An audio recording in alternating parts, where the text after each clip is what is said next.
What's up, Narc? Sister to all.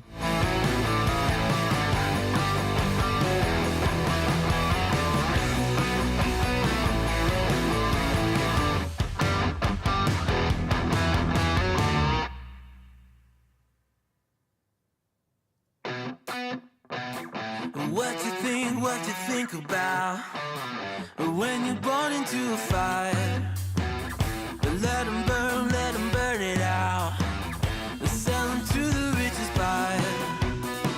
They wanna let the world decay.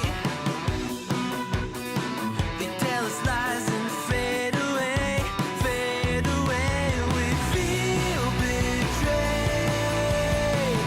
We were raised to lose the race. Wake at the back of the pack, kill it anyway. Listen up now, because we're never dropping out. Beat the odds, beat the big house. The brains are bigger than the doubt. We've been thinking for ourselves, never let the truth fade away. This is bigger than ourselves, we won't let the world burn away, burn away. We feel it. A lot of it's done. It's not all done. There'll be a bunch of junk to do right up until Labor Day, and then Labor Day is the last big thing of the season. You know, it's kind of the end of summer. So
Here we go. Let's roll the intro. What's up, everybody?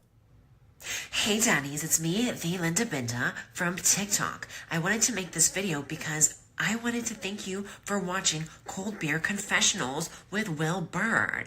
I think that's just incredible. I've watched a few episodes and I'm just like very intrigued. But you know what I'm most intrigued in is Big Daddy's meat stick. I heard that it's very thick, like a good old German sausage. You know, Linda and her coochie loves that. Oh, never mind. Let's not go there. Anyways, I hope you have a good show and enjoy it as you can. There's a lot of weird things that go on, especially when it comes from the realm of Linda Bindaland. So, enjoy the show. Thanks for watching. Peace out. It's open year round. I don't know what Thanksgiving would mean. It's the campground's open year round. There's people that stay there year round. We stay there year round. What's up, everybody? I'm Will Bird. This is Cold Beer Confessional. What's happening? What's happening? How's everybody doing? Oh, it seems like Pisco is hosting a space. Oh, she's streaming with somebody. Without some way to ensure that your methods were sound. Oh, this isn't a space. It's a video broadcast. Okay. Anyways, thank you for joining us. I'm Will Bird. This is Cold Beer Confessional. How's everybody doing? If you're watching on YouTube, I don't know if the video is going to stay up. We're covering somebody that typically strikes my videos, typically copyright claims my videos, typically does not like me using their content in any way, shape, or form. I like Pisco. He seems pretty smart. He's a lawyer, so, I mean, he's obviously went to school, and he seems like he usually has pretty good takes. Trump went on a QAnon meme rampage last night. So this is from Clandestine. It says there are two options here. Trump is just a loose cannon on his truth account, unknowingly sharing Q memes, and has been doing so for years now, and nobody has stopped him. Or Trump knows exactly what he's doing, and Q is real. For those who don't know, Trump does this all the time on Truth Social. So regardless of what you believe, the whole Q thing or its validity, Trump is leaning into it. It has been and has been for quite some time. If he's doing this on accident, I would imagine if someone in his campaign would have told him to stop the first 10 times he did it. I'll leave the rest up for your interpretation. So if you don't know what I'm talking about, let's see. Open image in a new tab. Open image in a new tab. Trump last night on Truth Social. Trump shies social media post QAnon phrases and calls for jailing lawmakers, special counsels. This is just this is just wild that any politician say this, but he's been sharing this. The world will soon understand. Nothing can stop what is coming. These are things that he's sharing on Truth Social. Nothing can stop what is coming. Where we go one, we go all. Nothing can stop what is coming. These are things that Trump shares or retruths. Right? Retruth is like a retweet. Like he knows. Like if he was accidentally sharing something he didn't know it was the QAnon like catchphrase, someone would be like, "Hey, sir, you can't share that because there's like these crazy people on the internet that think you're talking specifically to them." Somebody in his campaign, right, would have said something, but he knows exactly what he's doing when he retruths this shit. He's playing up to that audience and pretending as if it's going on. This should be the final straw. For the longest time. When I was talking about, for the longest time when I was talking about Trump, I always assumed that that maybe he was just accidentally playing into it. He wasn't actually doing it. He would, you know what I'm saying? Like,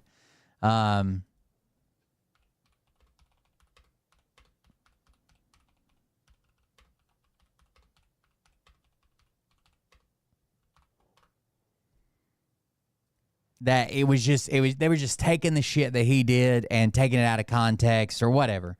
But now he's got to be doing it. By this point, he's got to be doing it intentionally. Years ago, he's got to be doing it intentionally. So I tried to sidestep this. People would be like, "But you don't think that Trump's actually doing it, right? You don't." And I thought when I supported Trump, I tried to make the best out of this. Like, no, Trump's saying one thing, and then these crazy conspiracy theory people are taking it out of context and using it for their own thing. It doesn't seem like that, and it hasn't seemed like that for a while. I was probably lying to myself even back then. Now it seems like he knows that a section of his supporters that he cannot afford to lose because he's down in the polls are QAnon faithful. They believe this secret plan, nothing can stop what is coming. Trump's their ultimate savior. And he plays to those people, even though privately he calls them psychopaths and basement dwellers and makes fun of how gullible they are. Online, he has to play it up to them when he feels like he's losing. The same way when he feels like he's losing support with Latino voters, he'll be like, I love the Latinos. Somebody pointed this out to me today, and I never thought about it. Trump never says, so these are direct quotes from Trump. I love the women. I love the blacks. I love the veterans. I love the uneducated. I love he is always putting the in there. And I thought, well, it's probably just a weird mannerism with like the way he talks, right? It's probably just something weird with the way he talks. And somebody pointed this out to me today in a video. They didn't do it to me personally. It's a video I watched. The reason Trump says the women, the uneducated, the blacks, the veterans, the Mexicans, the Latinos is because he's being coached by someone who tells him in the polls, your numbers are down with the veterans. You need to mention the veterans. And he has no way to engage with that genuinely, right? He hangs out with a bunch of fucking millionaires. That's what he does, right? That's what he's always done.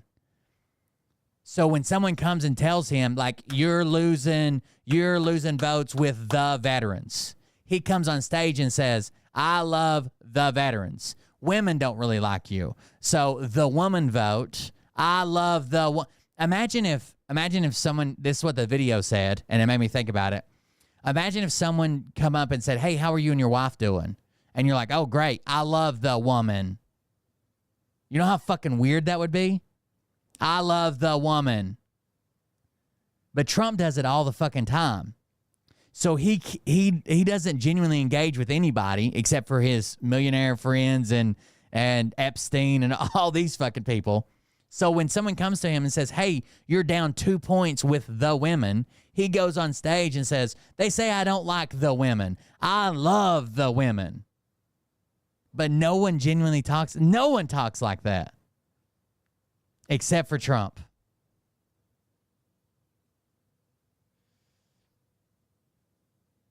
I don't know. That just blows my mind. But he knows exactly what he's doing with these memes. When he plays up to the QAnon folks, he knows exactly what he's doing. He's reeling them back in. And these people are fucking crazy. Most of them have been grifted. They've got issues. And they're dumb to begin with. But some of them are dangerous. Right? They're actively calling for, like, they give me death threats. Me. Because I'm anti-Trump or anti-Q. They think that I should be sent to Gitmo. Not to mention, if you have any political affiliations, what they might do if they believe that you stole the election or voted to fucking shove tampons into boys or some shit. Like, a lot of them are dangerous. And he's hyping this shit up, right? He's adding fuel to that fire that's already there. I don't know. The whole thing's weird. And he knows what he's doing.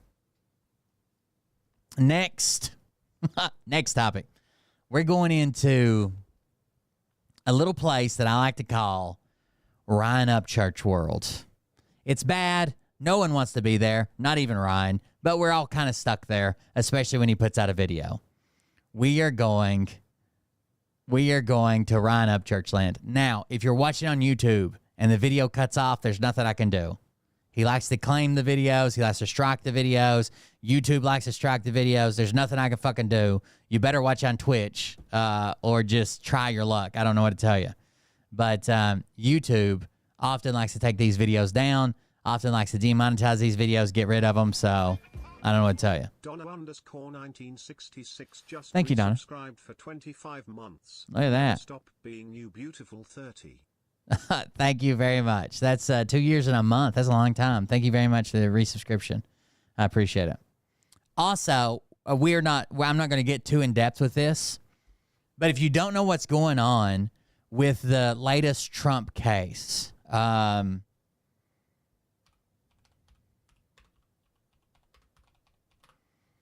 So here's a quick rundown of the indictment.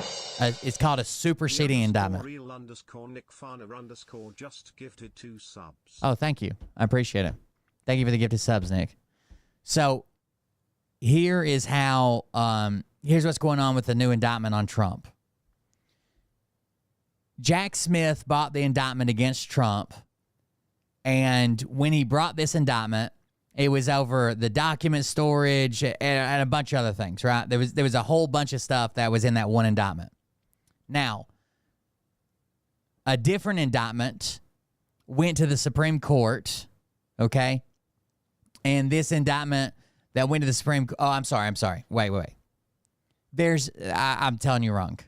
There is an indictment for a Jan 6 case, right? So there's an indictment for him basically trying to subvert the government. He was using the Justice Department. I shouldn't even mention the documents. He was using the Justice Department to potentially try to subvert the election, right? He wanted somebody to write him a letter. He wanted them to find fraud where it didn't exist. This is a reason that his attorney general stepped down, like Bill Barr. There's a whole thing about Trump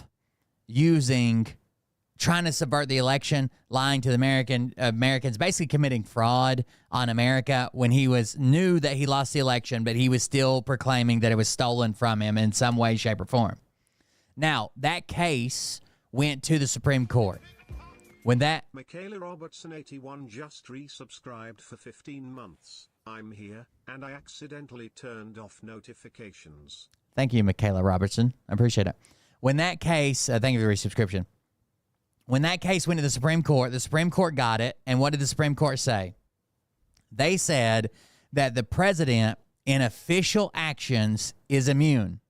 And they brought up a lot of his official day-to-day stuff that was in the case.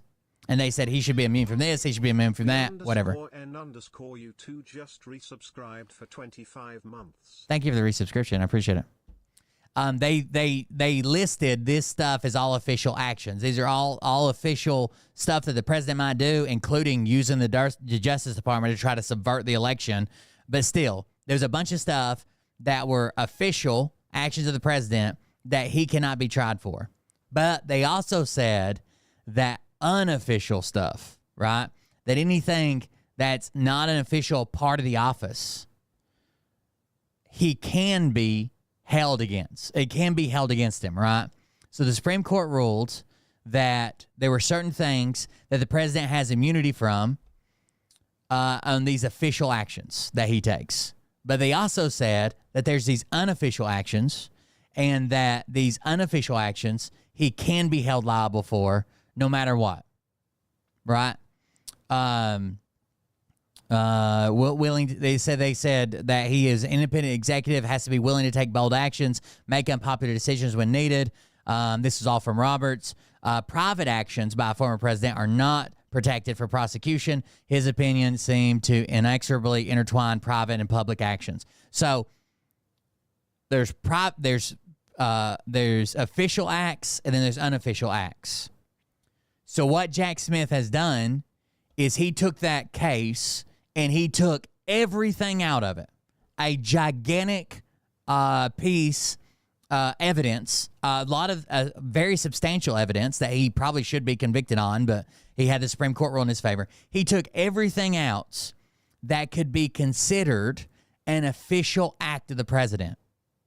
Okay? So he lost probably 80%, 70% of his case because the Supreme Court says he has immunity for these.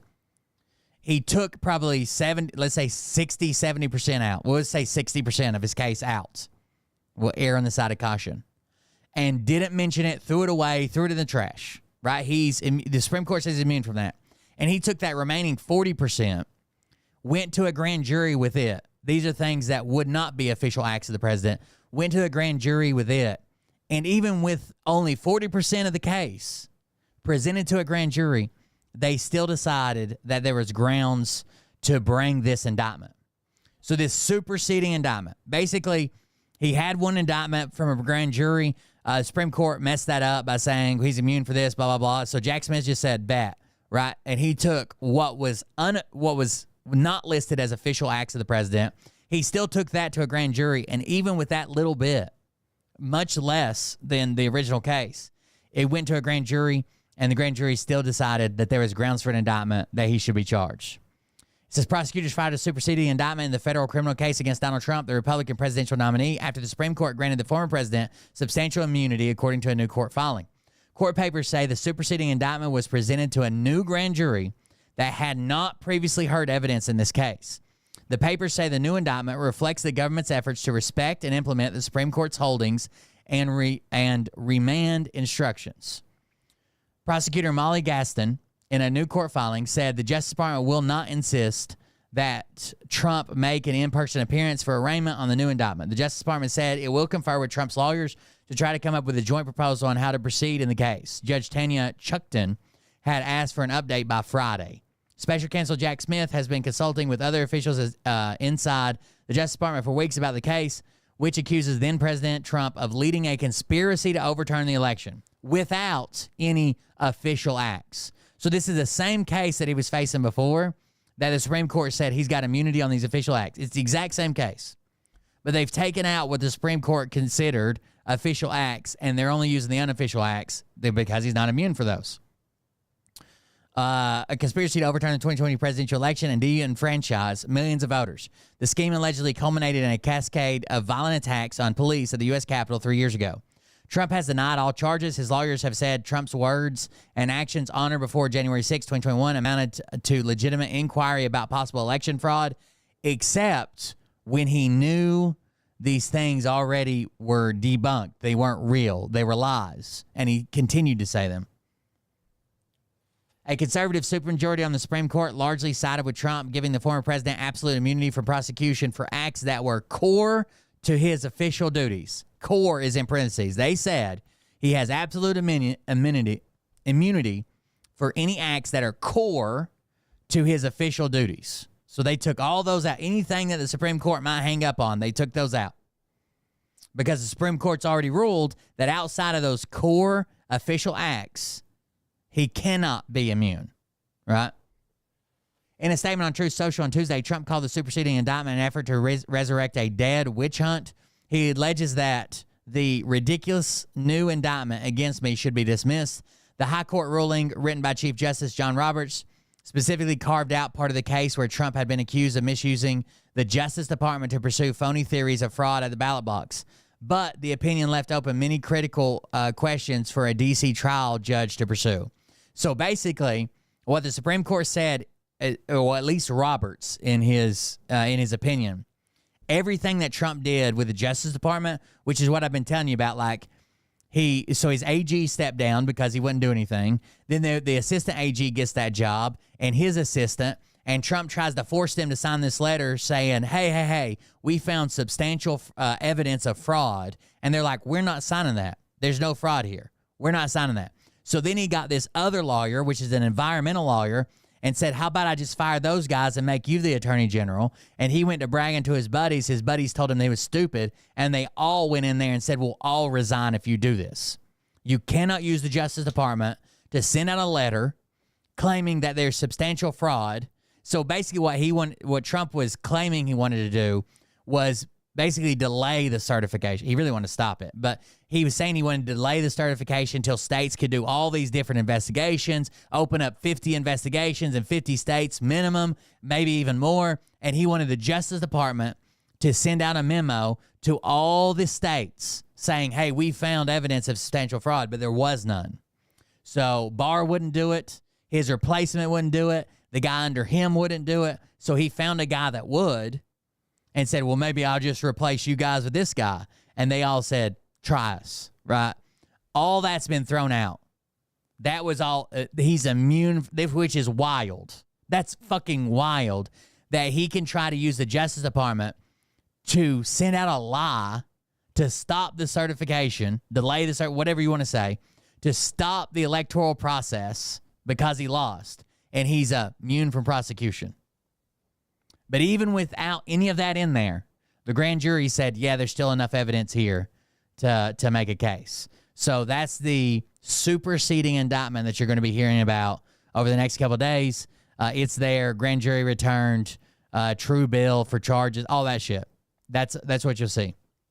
Now, I don't want to go too in depth in that. The documents will be out by Friday probably, so I don't want to go too in depth on that right now. But let's go to Ryan Upchurch land.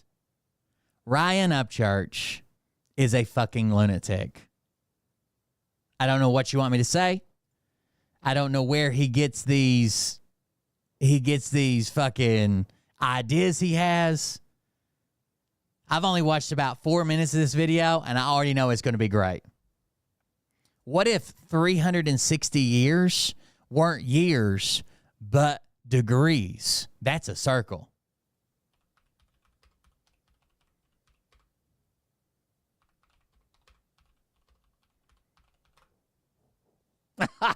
So here we go. YouTube's not going to like it. Ryan Upchurch's not going to like it. The title of this video is A Sparkle, a Colosseum-looking building, another Colosseum-looking building, or I guess that's the Parthenon. Parthenon, Sparkle. Sparkle, Parthenon, Sparkle. That's the title of this video.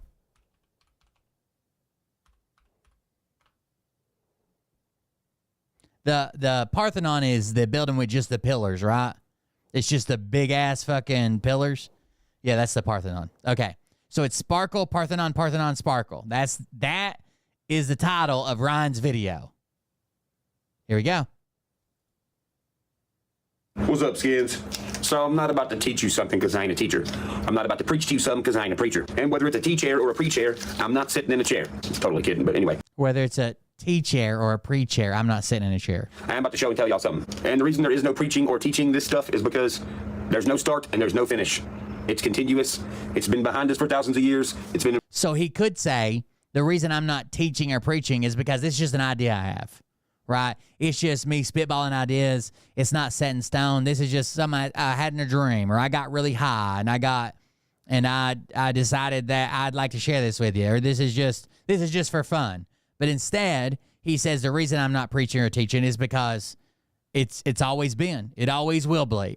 It's in front of us. It's behind us. It's always existed. In front of us for thousands of years. It ain't going nowhere. It's here to stay. Anyway, all right, here's where we'll start with this. When you're in kindergarten, when you're a child, they got you putting the shapes inside the thing, right? And when it goes through evenly, you're like, oh man, I'm a fucking genius. Especially when you stick the star one in there. You're like, bitch. Then a couple years passes by, you start learning about life, and you get graded with these letters, A, B, C, D, and F. They skip E. What do you know? Why do they skip E? I don't know. Maybe because E equals energy, but they just totally jipped the alphabet of that and was like, fuck that, you know. Does that say Egypt? No, it doesn't. No, not at all. I don't know how school is. The fucking teacher. So why do they skip the grade E when you're getting letter grades? Because they're trying to hide that Egypt exists.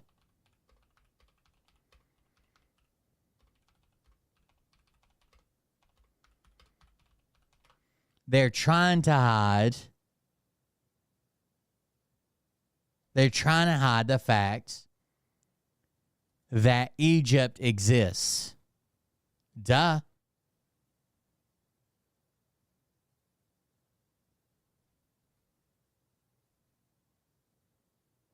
American grades go from A to F. It skips E. Back in the late 1800s, the letter E used to mean the same thing as F. It used to be the lowest grade. But I guess they found out that parents understood better an F because F stood for failure, right? And this is like the late 1800s, early 1900s. They used to use the letter E. It was A through E. But it seems like it fits better with failure or failed or whatever. And they just did away with the E. But it's not to hide Egypt. Teachers nowadays are the kings of lying, especially when it comes to history. So just like kindergarten, school is supposed to teach you to not kinder your garden of thinking, which is where the term... What?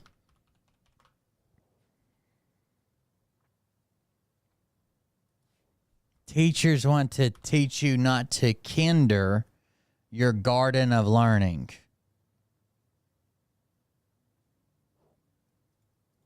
Fruit street. So just like kindergarten, school is supposed to teach you to not kinder your garden of thinking.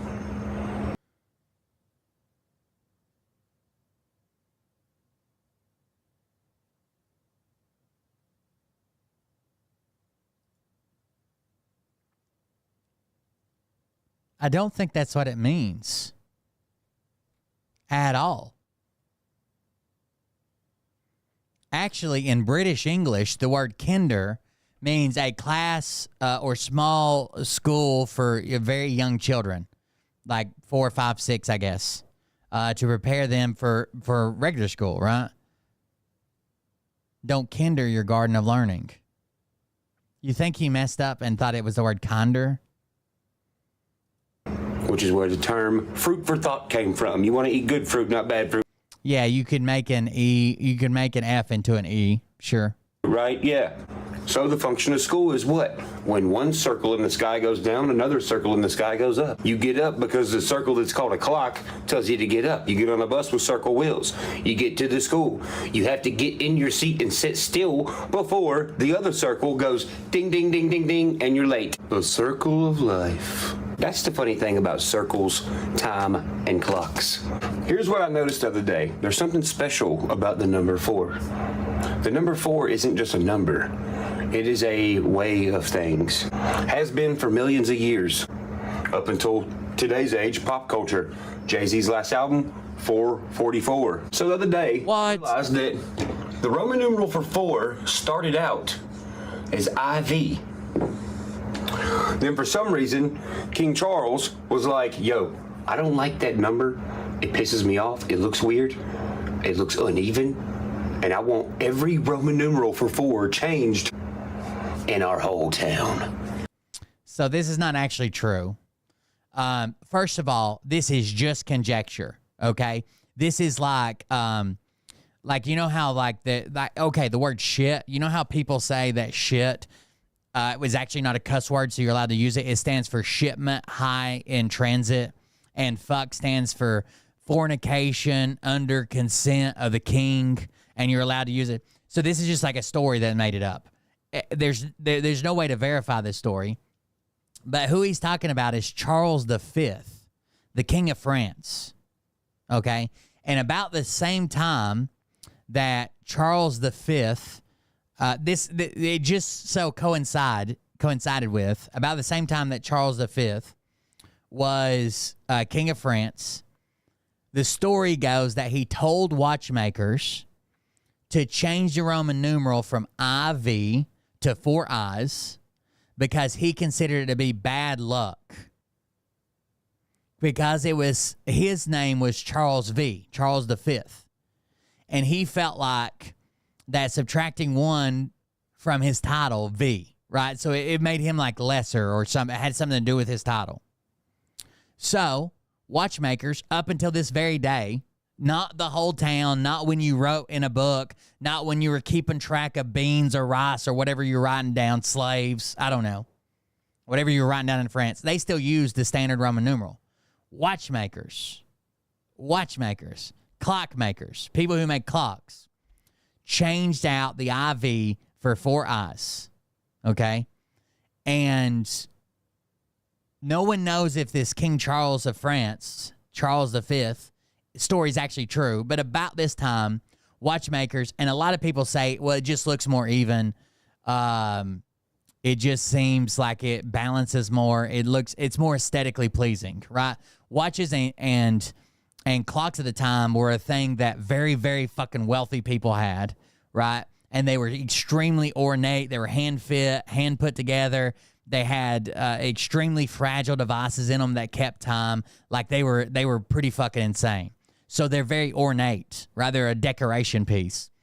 And they feel like, at least watchmakers at the time, felt like it blended better. 4 I's rather than IV, then V, then VI, then VI. They felt like that it did better. And still, there's a bunch of brands of watches that still do this. Some do IV. A lot of them do 1, 2, 3, 4 eyes. But it's not like this weird conspiracy like he's making it out to be. So, the clockmakers and the watchmakers and all them, they made the Roman numeral even for him, and they made it I.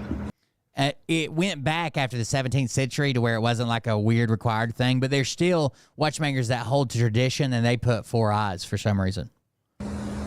Here's where it gets cool. 360 years goes by. It's still this. So this 360 years thing isn't really true, because all we know is that in the late 14th century, this started, and until the 17th century, if it was made between the late 14th to the 17th, it probably has 4 eyes no matter what. But then after that, they grew away from it. So this exact number, 360, there's no fucking way that he can know this exact number of the day they started using it and the day they didn't use it. You know what I'm saying? But then it's immediately changed. No one. I didn't know all of this. I knew about it, like that. Sometimes they use 4 eyes, sometimes they use IV. I looked it up at the Seiko Watch Museum website, which is a watch museum in Japan that has some of the oldest watches and coolest watches, and just a bunch of information about watches and clocks and watchmakers and clock makers. No one knows who changed it back to IV. And it's been that way ever since. Now, here's the thing about this. Look at this 360, look at this 360-year gap. You have 2 4s on this side, 2 4s on this side, both different. Technically, people still use 4 eyes and other things. IV is the more correct one. II is more commonly, is the only place you're going to see it is on clocks or watches. That's the only place I can think of ever fucking seeing it. Right? What if that 360 is not years? What if it's 360 degrees? Which is what? A circle. Okay. Okay, so he claims he knows it's exactly 360 years that they had this changed. But then he says, oh, what if it's not years? What if it's degrees? How could we have 360 degrees of years? That's exactly why he picked 360, an arbitrary number. Because there's no way it started exactly on January 1st one year, and then 360 years later it changed on January 1st. Right? It was if it's even a number close to 360, it's probably like 364 or 357. You know what I mean? It's not going to be an even number. Okay.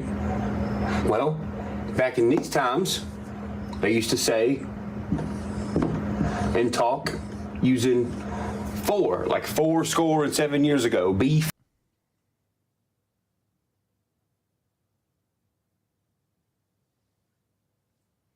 So here's how this ties in together. Back in the day, which he just means any time period that's not now, they used to use the word 4, like 4 score. First of all, 4 score is the number 4. It would just be like me saying there's 4 ducks in the pond. B4 is a different word. If you're looking for the word FORE, 4, it's not 4 score. That is a number. The number 4.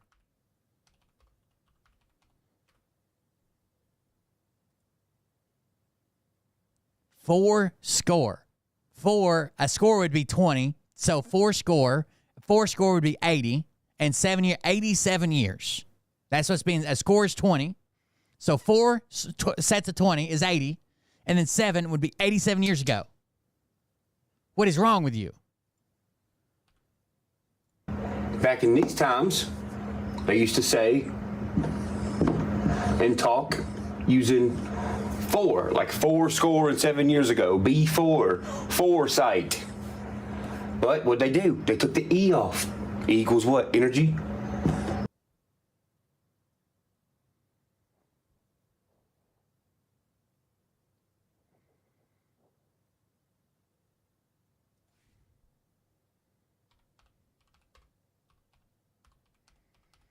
It's gonna take a second to give up. First of all, Abraham Lincoln wasn't even alive in the 17th century, which would mean that Abraham Lincoln from the 7 years ago would be over here.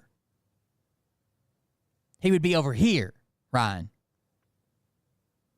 The 17th century is the 1600s. This stopped in the 17th century, even by his 360-year estimate. Cool. Okay. Well, back in these times, they used to say and talk using four, like 7 years ago. Abraham Lincoln, right? From the 1800s, which would be over here. Foresight. They used to say. He thinks the word foresight.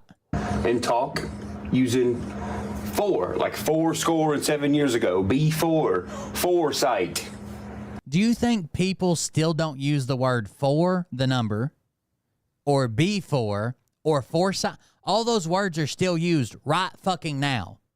The number 4, F-O-U-R, before, B-E-F-O-R-E, and even foresight, F-O-R-E-S-I-G-H-T, foresight. So this was all stuff that was used back in these times.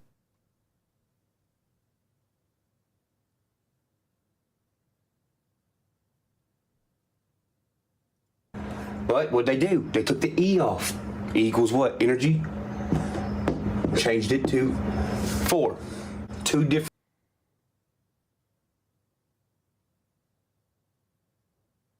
So, no, the word before is still spelled with an E. The first one you mentioned was F-O-U-R. It's still spelled the same. And foresight is still spelled with an E. So the three examples you gave, 7 years ago, is spelled F-O-U-R. So there's no E to remove. Before still has the E. And foresight still has the E. Different version of foresight. But what'd they do? They took the E off. E equals what? Energy. Changed it to 4. They took the energy off the word for. Two different versions of 4. Fast forward to now, what our numbers look like. You Fast forward. have a closed circuit 4, and you have a open circuit 4. What? So now these 4s are electrical. 4. What our numbers look like. You have a closed circuit 4, and you have a open circuit 4. What 4? I don't know, but I do know this. If you take this circle that is 360 degrees, and you cut it and make 4 slices out of it,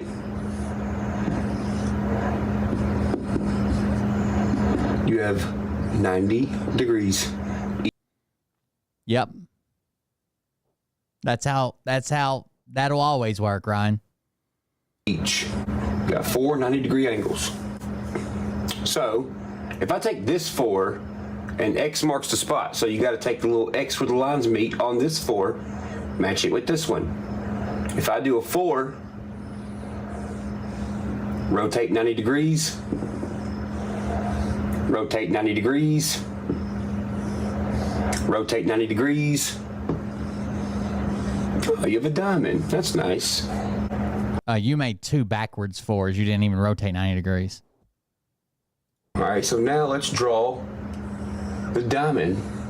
Isn't there a theory that the numbers we use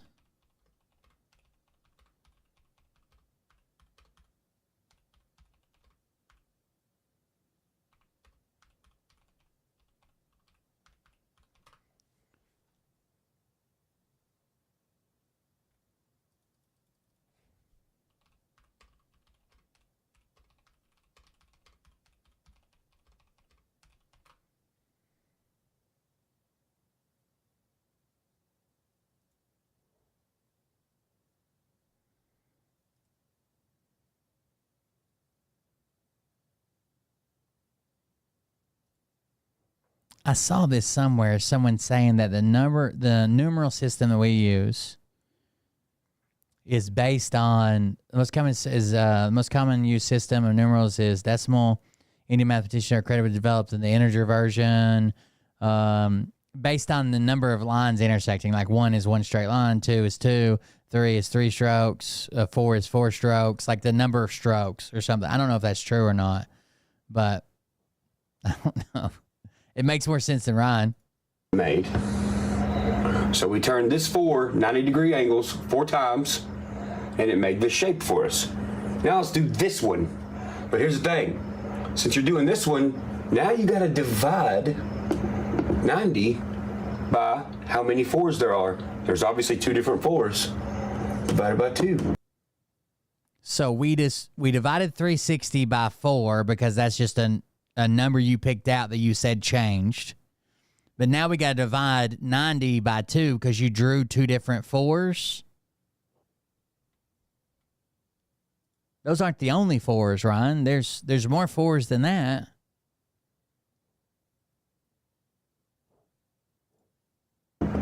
So it's a 45-degree angle now. Oh, well, didn't that just work out amazing? Because you arbitrarily chose to divide it by 2. So for this one, you would put where it crosses each other right here in the center. So you do 4, 4. Oh, no.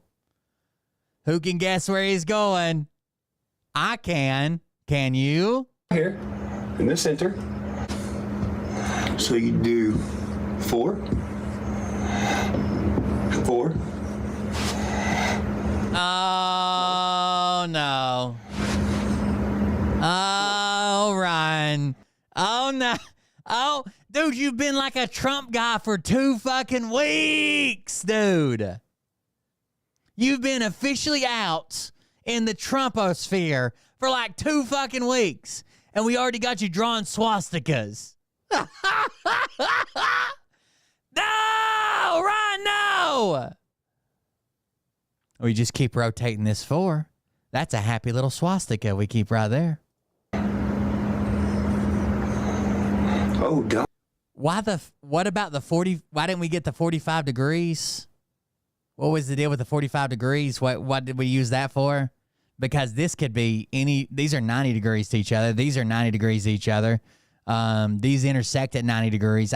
These are parallel lines. Why the 45 degrees? We just threw that out after we got 45, just because we're like, everybody talks about 9 degrees and 45 degrees. He just threw it out. What do you think that is, Skins? Ryan's going to have one on his forehead in a couple weeks. Darn. Wait, what is that? Well, I did not see that coming. Yeah, you're just showing your very, very light grasp on the English language. I mean, that could be a pun, but you know that's not how it's pronounced, right? 4 and 4. That makes 8 on both sides. Oh, that's the you know already. You know what's funny about this equation? That you made it all up to make it. That what's funny about this entire whiteboard is you made all this shit up just so you could draw a swastika. Like, there's no 360 degrees. There's no 360 years. Nobody told you to divide it by 4 because we dropped the E's from 4, because that's not even true. You made up fucking words and they didn't even use examples of those words. Then for some reason you said there's only 2 4s in the world, even though there's literally 2 more 4s above you in Roman numerals. Then you said, oh, you divide that by 4, that gives you 90. Then there's 2 4s here, so we'll just divide that by 2, it gives you 45, and that gives you a swastika. You made all of this up. You made all of this up based on nothing just so you could draw a swastika. That's what's crazy about this. Equation is perfectly equal, which is why it was changed in the first place by King Charles. He said, this doesn't look even. I want it to look even. Then we ended up seeing something that we did not see. And just the 4s made this diamond and this logo and these numbers, and the number 88, which is the Nazi number, right? You guys know why 88 is like on, it's not the Nazi number, but it's like what people who are trying to hide that they're Nazis or white supremacists online use it. The reason they use it is because 8 or H is the 8th letter of the alphabet. So 88 would be HH, like Heil Hitler, right? Heil Hitler. It's like code. So you have 1488, which is the 14 words we must protect for a white fucking whatever. And then you have 88, which is the Heil Hitler.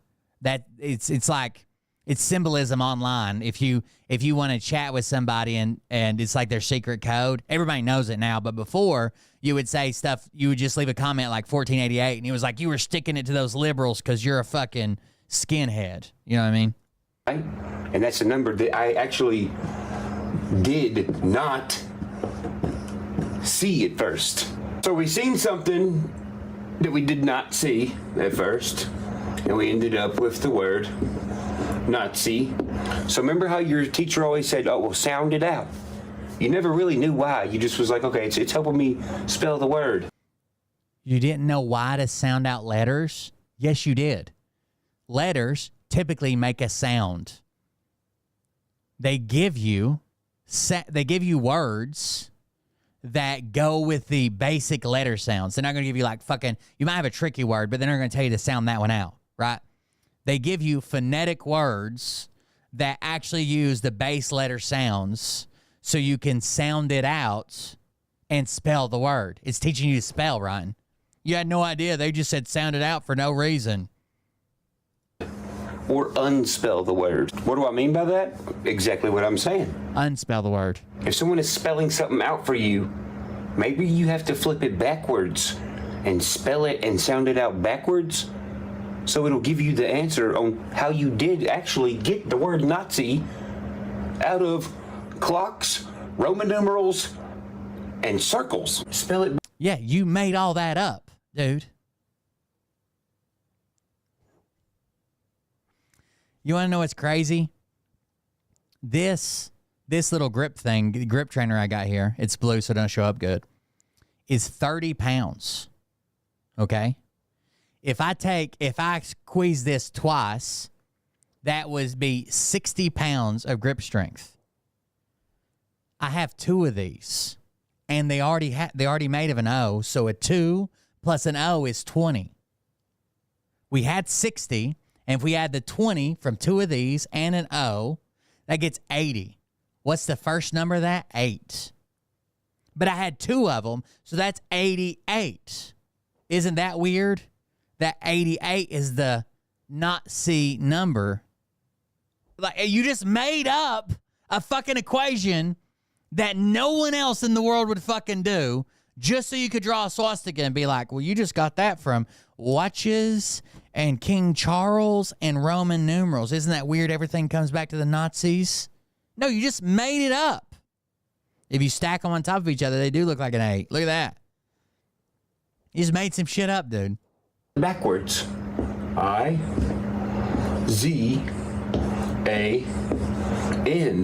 You got to unspell it.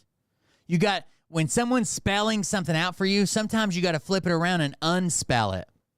So you know how you got there. Numerals and circles. Spell it backwards. I-Z-A-N.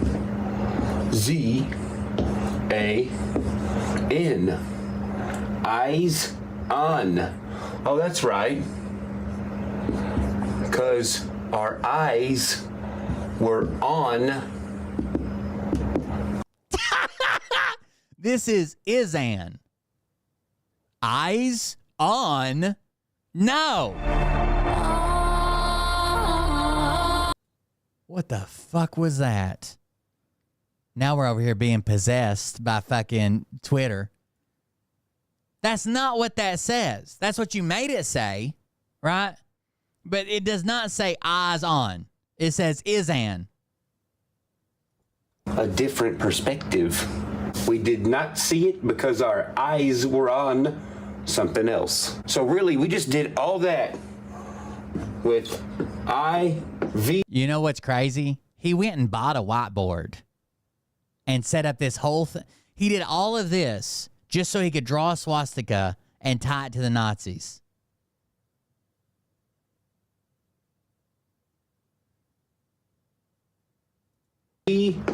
Yes, the swastika has been around for a fucking ever, right? We see it back in the oldest of civilizations as a symbol. The Nazis in Germany just hijacked it, right? It's a very simple, like early man could have figured out this pattern, right?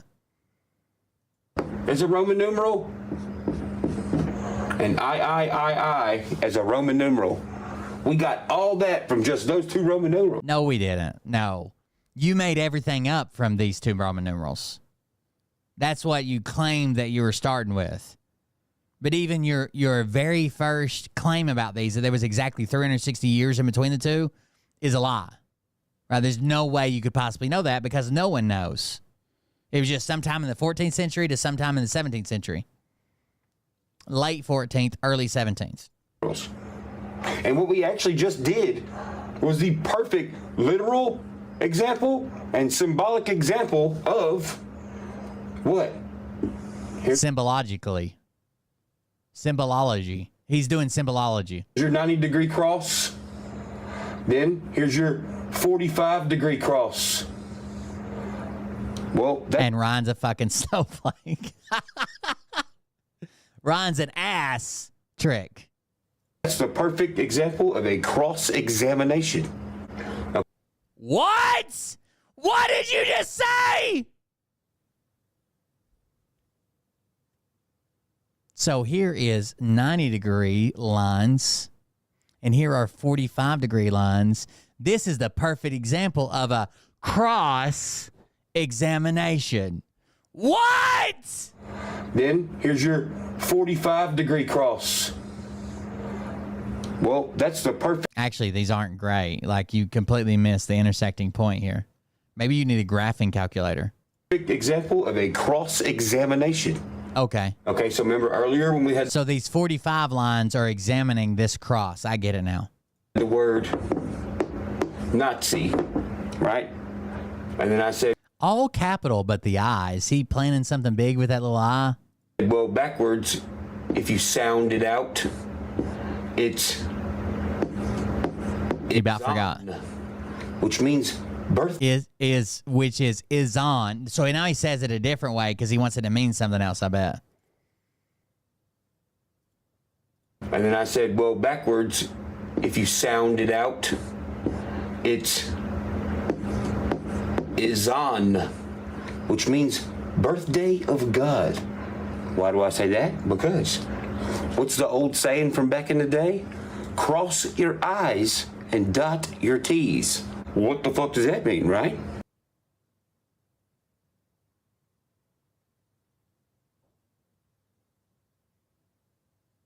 What? Why do I say that? Because what's the old saying from back in the day? Cross your I's and dot your T's. What? Cross your I's and dot your T's. So the saying's actually dot your I's and cross your T's, meaning like after you write something out, make sure that your grammar is correct, or make sure, even more broadly, make sure that all your bases are covered. Like you didn't forget to put a dot above the I, or you didn't just forget to cross your T to finish making the T. Like make sure all your bases are covered. But why is he saying it backwards? By the way, the name Izan is an old Hebrew name, and it means steadfast, enduring, or firm. It does not mean the name of God. Birthday of God. Why do or the birthday of God. Because what's the old saying from back in the day? Cross your I's and dot your T's. What the fuck does that mean, right? Well, if I'm looking at two eyeballs, two eyes, and I cross my eyes. No one says that. I mean, you might say it as a joke, but the joke would be that you did it backwards. Like when someone says like, what do they say? Po body's nerfic, right? Instead of nobody's perfect. Po body's nerfic. No one says this. No one tells you to cross your I's and dot your T's. Why do I say that? Because what's the old saying from back in the day? Not Cross this. your I's and dot your T's. What the fuck does that mean, right? Who told him that this was a saying? Has he went through his whole life thinking that people were saying, cross your I's and dot your T's, and he's like, that doesn't make any goddamn sense. What does that even mean? Is there a chance that he's lived his whole life with this dyslexic saying in his head?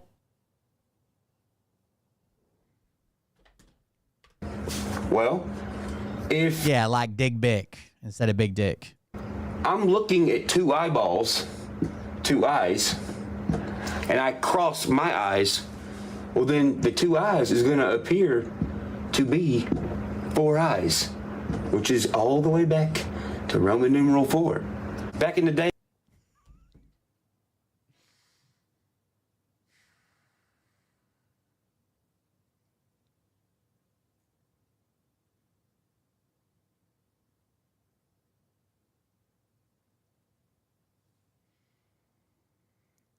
So Ryan thinks the saying is cross your I's and dot your T's. Why do they say that?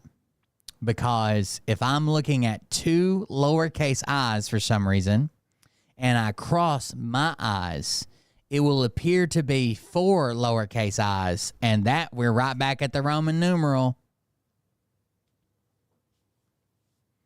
You realize this is the same way people justify gematria.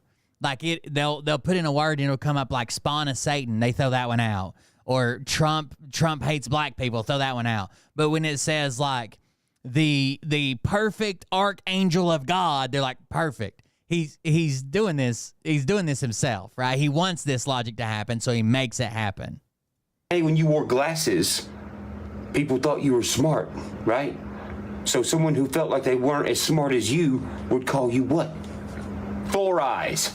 Now, That's what, yeah, they call you four eyes. They mean the Roman numeral. They don't mean that you have a set of eyes as your eyes in your head and another set as the glasses. They think you're fucking Roman.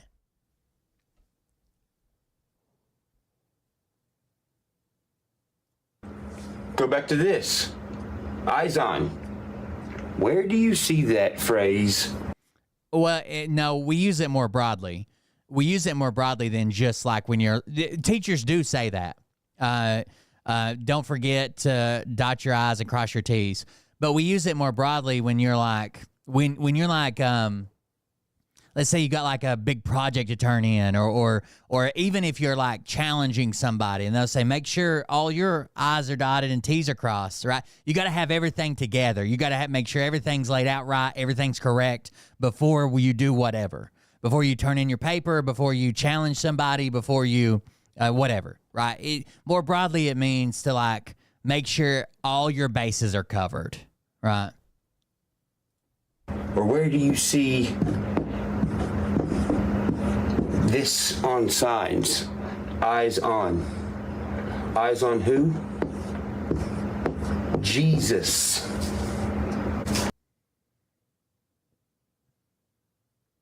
It could literally be eyes on me, eyes on my dick.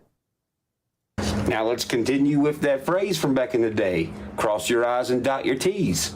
No, that's not a phrase. What does it look like? I got to read some comments. I feel so that Ryan Upchurch pinned his own comment. And he says, I feel bad for everyone that thinks drugs make you think better. What a sad set of words. The same people can't understand the difference between a wash and a stain. They still are walking around saying someone is brainwashing them when washing is unstaining. One is dirty, one is clean. So are you sure it's brainwash? If that's your idea of a phrase brainwashing, I hope I never smell you. Unrelated comment, I want to ask Creek Squad to pay for my grandson. Truth teller, truth seeker, free-minded, intelligent, and real as fuck. Keep talking. Your talk, 615. Skin, it's truly been a pleasure watching you grow and evolve. My grandma always said between 0 and 20, all you have is an opinion. But 20 to 40, you start learning. Between 40 and 60, you gain perspective. And after 60, you become wise. You broke her mold becoming wise at such an early age. Ryan, I think you're missing your calling. You would make a fantastic teacher. Our kids need deep, charismatic thinkers like you who show it's safe to think outside the box. That's where geniuses are formed. Thank you for sharing. It was fun to watch how your brain processes information. This is my favorite episode of Bob Ross Visits Oak Island. Ryan, my husband and I just got the keys to our new farmhouse, new to us, built 120 years old, in rural Ohio. There is a Black Angus farm in the backyard. I'm happy to report those Angus were all very curious, and dare I say happy, when I played them holler boys. Now they all come greet me at the gate for snacks and tunes. Going to be some extra delicious steaks, HG, Ohio. My daughter had me read the Bible randomly last night. I flipped to Psalm 44, read it, and wake up to this. Jesus is the way, the truth, and the light. It's all connected. Most people are sleeping at this hour. Then there's the rest of us, the others. We're usually up thinking about stuff, laugh out loud. Glad there's a place where we can come together and share those thoughts. We see the world differently, and I love that. Laugh out loud, I feel dumber now. I think he wrote Adam Sandler's answer on the Industrial Revolution and Billy Madison. Nothing more scary to closed-minded people than open-minded people. Our insomnia is still going strong up church. I always look forward to these thought-provoking info. Bud, you sound like me after a week awake. You're making connections that aren't there. I'm in college for elementary education, and the stuff they are teaching me about being a teacher makes me facepalm. Like, what has our world come to? No more textbooks? They're on iPads and require AirPods? I don't understand what happened to good old-fashioned history and a textbook. All that was missing from this was the smell of my dad's pipe smoke. We used to talk about things all the time, about why we do what we do. I now have a beautiful, natural church proper in my yard, untouched for the most part, and that's where we go to talk to God because he never stopped talking to us. But a lot of us have stopped listening. That's right, church. Keep preaching, brother. Thank you, Ryan. You're right on point, brah. I really enjoyed this conversation this morning. Some things need to be told, and some of us are put here to school. Some people on reality, what's real in the matrix we call life. Good looking out. Being able to go that deep is a gift. I bet it's also a curse at times, too. They should show this video in psychology class as an example of apophenia. There are so many inaccuracies that you use to reach your connections. That's exactly right. Let's see. Let's get the definition of apophenia. The tendency to perceive a connection or a meaningful pattern between unrelated random things, such as objects or ideas. So this would also be like if you see like letters in your alphabet soup. Oh, that's an example there. See cloud. This is the reason I know this word is because watching clouds, and you're like, that one looks like a dinosaur. That one, it doesn't, right? But your brain naturally. This can also be a good thing that humans developed. So humans like to see straight lines a lot of times. Humans like to pick out a lot of faces. So your lizard brain taught you to focus on movement in the middle of the night, taught you to focus on faces. So you might see a face in a Cheeto because millions of years ago when we were evolving, you were taught to pick out people's faces out of like fucking another tribe or another hunter or another. Pattern recognition. Like that's pretty cool. So the same reason we see a face like in, let's see here. So this is apophenia.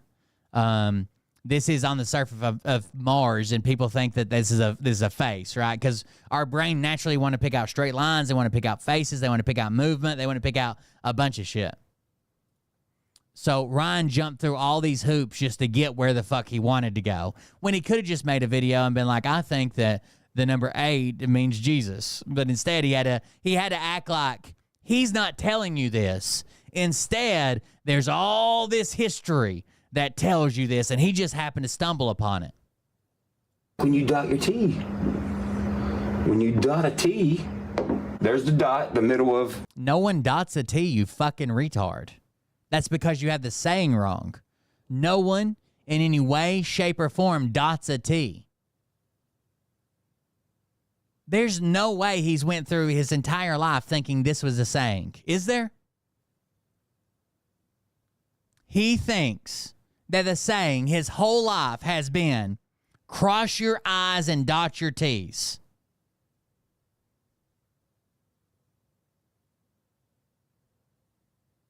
Yeah, as like a joke, but he doesn't think that's the actual saying, right? The only reason the joke works is because there's an actual saying that's correct. If there was no saying, dot your I's and cross your T's, then the joke wouldn't fucking work. People would just be like, what the fuck are you talking about?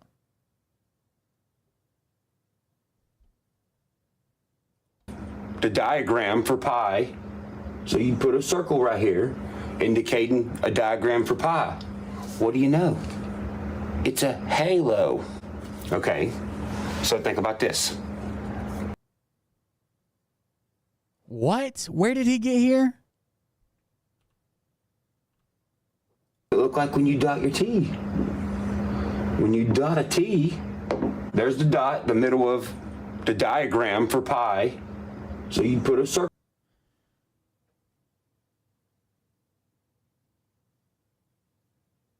That's not, so I don't know what the middle of the diagram for pi means, but that's definitely not the symbol for pi.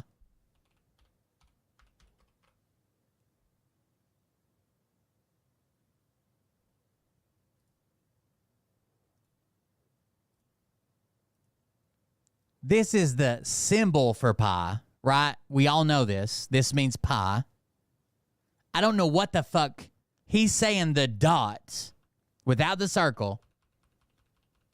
This is called the middle of the diagram for pi. What is that?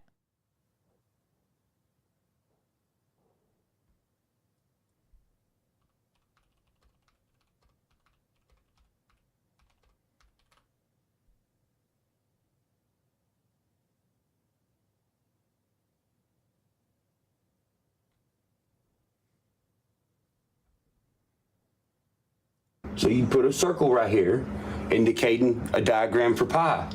What do you know? It's a halo. Okay, so think about this. A glowing halo over someone's head. What might that mean? Well, the illustration of someone having a glowing thing over their head nowadays is someone having a grand idea. And the illustration for Wrong, that'd be a light bulb. a grand idea is a light bulb. All right? So if our illustration today is a light bulb, that's a very shitty Oh, God. Please don't get back on the remote control light bulbs. light bulb. I'm sorry. It's the meth coming out of my skin that lights it up. It's a light bulb. And here's us as humans just chilling. What was Noah's Ark? An arc is a spark of electricity. Dude, I saw a video today that said, please realize that you're living on the same planet with people who don't believe climate change is real, but they believe Noah's Ark 100% happened. Just chilling. What was Noah's Ark? An arc is a spark of electricity. No, an arc is not a spark, or they would call it spark.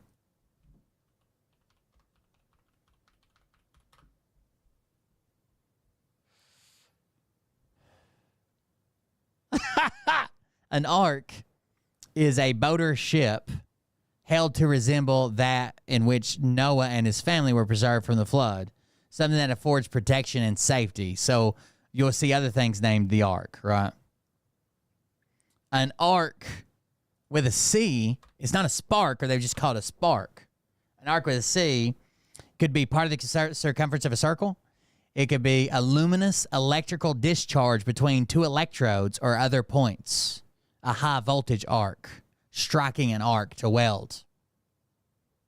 It could also be the trajectory that you move on. So like you lob something in an arc. Or it could be a verb to form an electrical arc.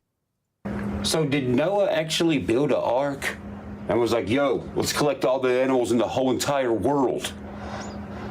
Or did Noah have an idea? Okay, he got struck by lightning. Noah got struck by lightning. When he woke up, he pretended that him and his family built a boat big enough to hold every animal in the world. 2 of them. Or did him and someone else have an idea? Maybe it took 2 people to have an idea of this, since 2 and 4 is in everything else. Well, this is the first time you're bringing up 2. It was always 4s and 8s. But now 2's part of it too? Well, these 4 eyes, so those 2 people who have 2 eyes apiece, aka 4 eyes, had one greater idea. You think during Bible time they were calling people 4 eyes, Ryan? You think those connect? During the time that Noah supposedly built his ark, you think they were running around calling people 4 eyes? You don't think that's like a more modern invention, or no? Idea with 4 is in everything else. Well, these 4 eyes, so those 2 people who have 2 eyes apiece, aka 4 eyes, had one greater idea with each other. How do they trick everyone to thinking they're fucking smart all the time? They tell everybody that you got the 3rd eye. No, 3 eyes is just you in a room by yourself. Maybe their idea was good. 3 eyes are you talking about your brown eye? Not the one that winks, but the one that stinks? Because that's the only way I can figure 3 eyes are just you in a room by yourself. Trick everyone to thinking they're fucking smart all the time. They tell everybody that you got the 3rd eye.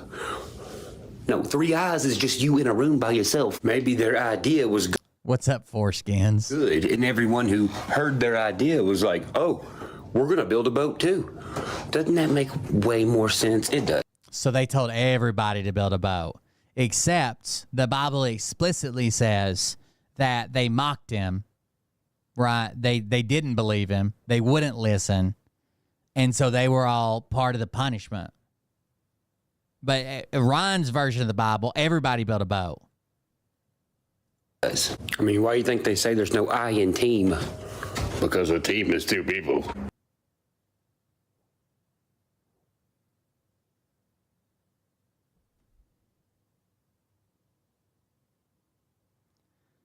You understand that's an actual play on words. There's no I in team means that there's no letter I in team, but it which is true, but it also means that there's no single person that stands out that can do it all when you need a team. That would be an actual play on words instead of, well, cross your I's and dart your L's. Or whatever the fuck you're making up now. Which goes back to what? The word Nazi. 2 lightning bolts. Otherwise, illustrate. He had to get the SS in there, boys. He had to get the SS in there. Right? That goes right back to Nazis. What are you missing here? Those are Nazis. Noah was a Nazi! It is what? The SS. If I split this down the middle, like we did the other things, and I flip one of these S's backwards, either way, what does it make?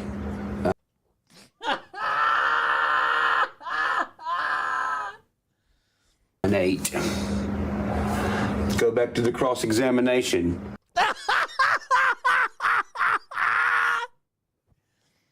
Dude, like I very rarely shoot for somebody to fail. Like usually I'm like, well, they're doing their own thing. Live and let live. Your overdose is going to be spectacular. How many eyes are there now? 1, 2, 3, 4, 5, 6, 7, 8. Yeah, Ron, you drew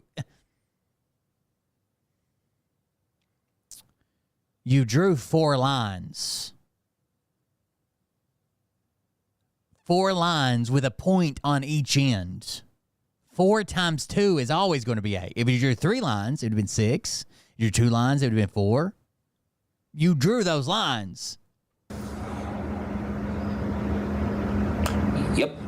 And some folks might think, oh, you're mocking God. Dude, I've got meth heads. Somebody said, I bet every meth head watching him understands everything he's saying and believes it just saying. I've got meth heads in my hometown that haven't even seen this video, and they know he's right. Doing this, sir. You're mocking God. You don't have any words for me. Do you see what we're doing? You don't have any words for me. Do your words say property of Ryan Upchurch? No, I didn't think so. Yep. And some folks might think, oh, you're mocking God doing this, sir. Do you know that Trump was the 45th degree president? You're mocking God. You don't have any words for me. Do you see what we're doing? You have 0 words for me. You probably don't even know the words you speak. And if you Like Nazi. want to get realistic, talking about the word of God, what word? He already left the words here. You ain't looking at them. The illustration of a halo is a higher form of thinking. If you're in a higher form of thinking, technically, you're thinking in another dimension. Doesn't mean a.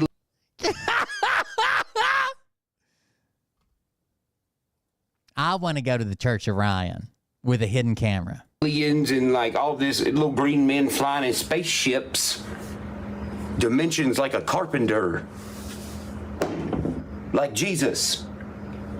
Carpenters build with angles. When you And add angels. multiple angles, Jesus carpenters built with angels.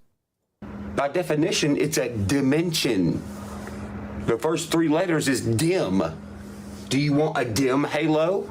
You want a dim lightning bolt? You want a dim light bulb? If it's Well, if that's what it calls for, yes, you might want a dim light bulb, right? There are light bulbs specifically made to be dim for a reason. illustrating your idea, no, you want to shine as bright as possible, like a star, which is why we all know about the brightest star in the sky.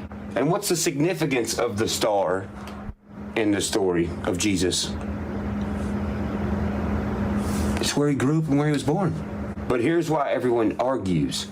Everyone follows a leader who is a human, who is reading. Wait, didn't you just tell us last week if we weren't supporting and voting for Trump, we should leave your channel, never listen to your music, and never interact with you in any way, shape, or form? But now you're going to be like, we should follow Jesus and not a man. Reiterated words. It would be funny if he was a comedian. No. He's an addict. I guess that'd be the best way to say it. Not an actor, an addict. Of good and bad.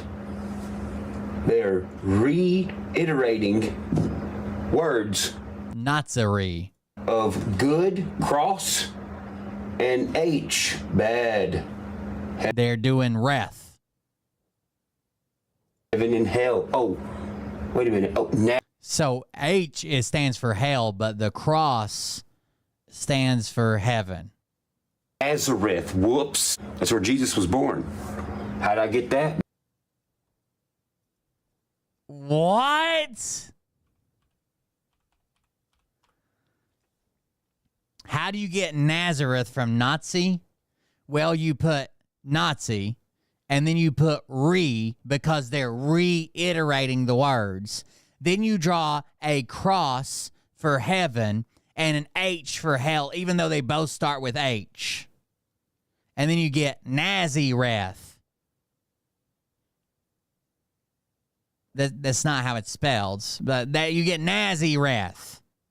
Well, remember, cross your I's and dot your T's.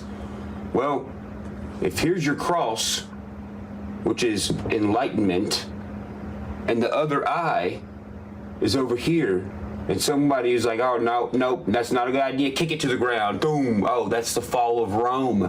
What do you know? It's an H.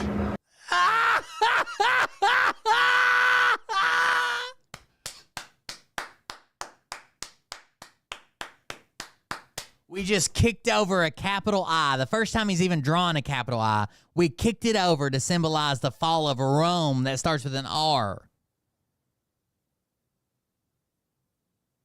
That's the fall of Rome, bro.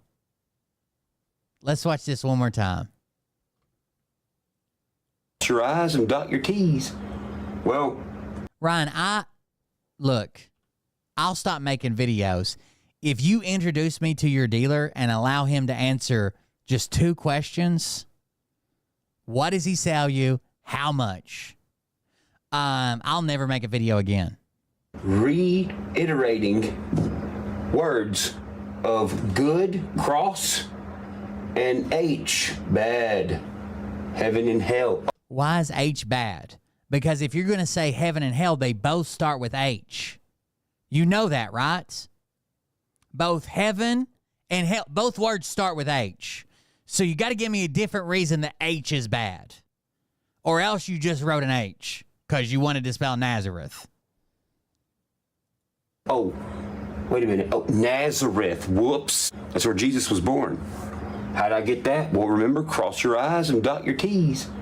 Well, if here's your cross, which is enlightenment, and the other eye. Yeah, I know that he's trying to say it's a fucking pillar falling down, but that doesn't make any fucking sense. Eye is over here, and somebody is like, oh, no, nope, that's not a good idea. Kick it to the ground. Boom. Oh, that's the fall of Rome.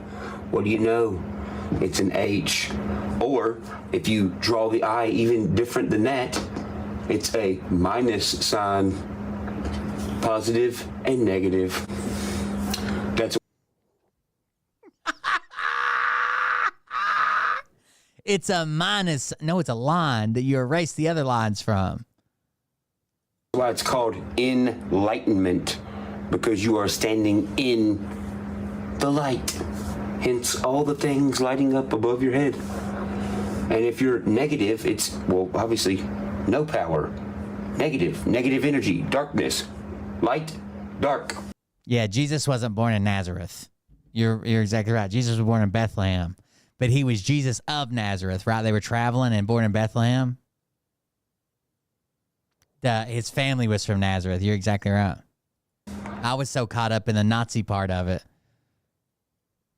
I'm going to leave that.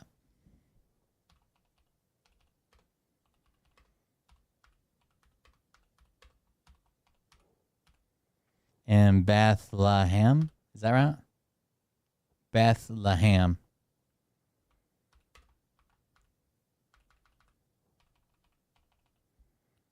Foreskin. Jesus was born in Bethlehem, foreskin. 50,000 fucking views on this motherfucker.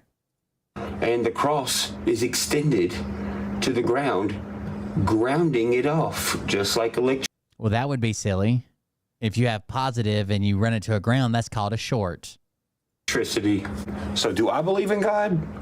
Yeah. There's a big glowing thing over our head every day, and it's called the Son of God.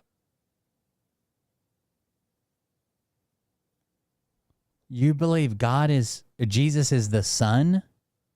Like the physical sun, S-U-N, sun? Off, just like electricity. So do I believe in God? Yeah. There's a big glowing thing over our head every day, and it's called the Son of God. S-U-N or S-O-N, however you want to spell it. In Rome, hence Roman numerals being changed, in Rome, the Son of God's name was R-E. Now think about that. R-E. You know why it was R-E? Because you are the energy. Jesus. Oh.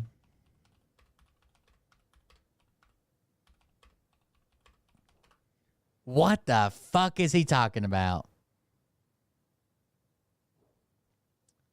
You think he meant to say Roman Emperor or Roman Empire?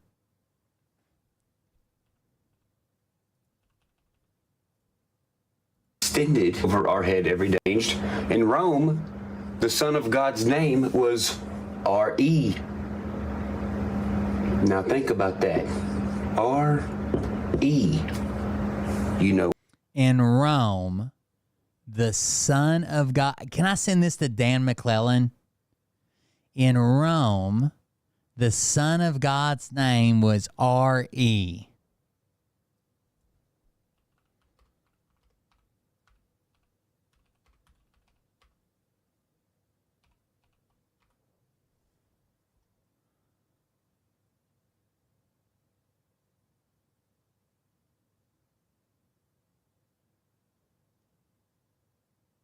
So in Egyptian mythology, I think, is it Horus?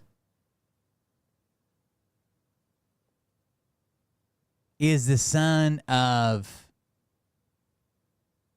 is it Horus? Horus is the son of Re or Re or however you say it, R-E. Because R-E is a god, right? Re.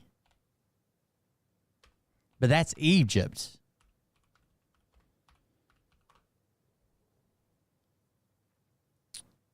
Ra. And in ancient Egypt, R-E, which can be spelled Ra or Fra, was the son of God and one of the most important deities.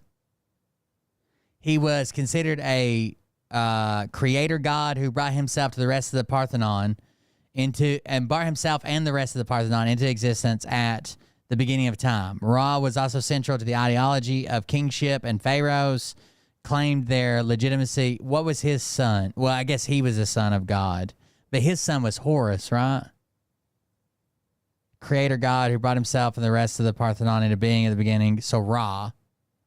But that's not Roman.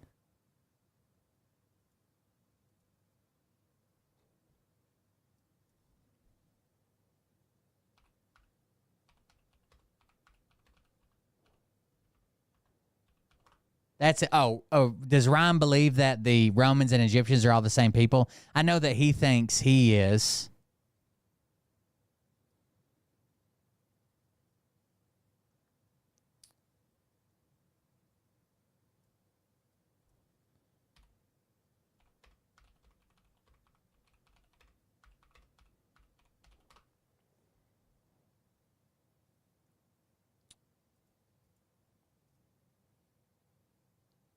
In Egyptian mythology, in Egyptian mythology, Horus is the son of Ra and is often depicted as a falcon or a falcon-headed man. The Horus falcon is also closely associated with the pharaoh, and the pharaoh's first name or Horus's name always begins with the hieroglyph of the living Horus.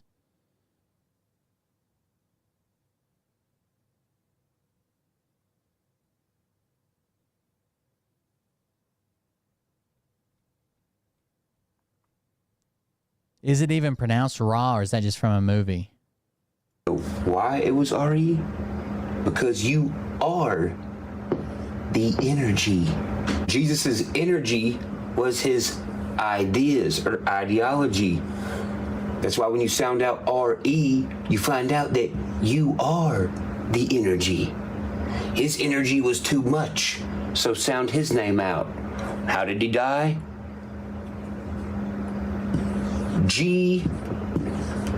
Sus. Well, he's a G that's very sus. There's a G that's very sus. His ideas were so good that he was the government suspect, and they got rid of him. So good. The government wanted to govern his mentality, so his energy was left within the earth. We are the bearers of his energy. That's why you say, believe in yourself. Because you are I don't think believe in yourself has anything to do with religion. A being who lives and then leaves. Believe. What was that last part? He's a being who lives and then leaves. Believe? The government wanted to govern his mentality, so his energy was left within the earth. We are the bearers of his energy. That's why you say, believe in yourself. Because you are a being who lives and then leaves. Believe. Wouldn't it be, but you're a being who lives, live, leave. Believe, leave. Wouldn't that make more sense? God is a feeling. Do I believe in God? Yes, God is good. Literally, watch this. Okay. He's going to add an extra O to God. Just wait. G-O-O-D. What do you know? There's an 8 right here. Oh, Ryan. Oh, Ryan. Don't, oh, Ryan. Oh, Ryan. Me. You silly trickster. Look, even if it's 2 lowercase O's pressed together as one idea, it becomes a capital O. Ah, Orion's belt. These O's pressed together and Orion. Don't Orion me. He's got to get a belt out. Hold on. Because look, even if it's 2 lowercase O's pressed together as one idea, it becomes a capital O. Ah, Orion's belt. Ah, I'm gonna whoop your ass from the Bible Belt, motherfucker. They're trying to trick you. They're trying to fuck your brain up by telling you all this dumbass alien stuff and all these YouTubers finding these artifacts. Don't even get me started on that. This is the tip of the iceberg.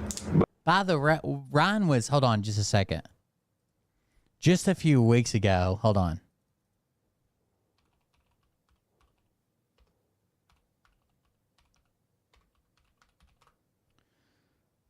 Just a few weeks ago, Ryan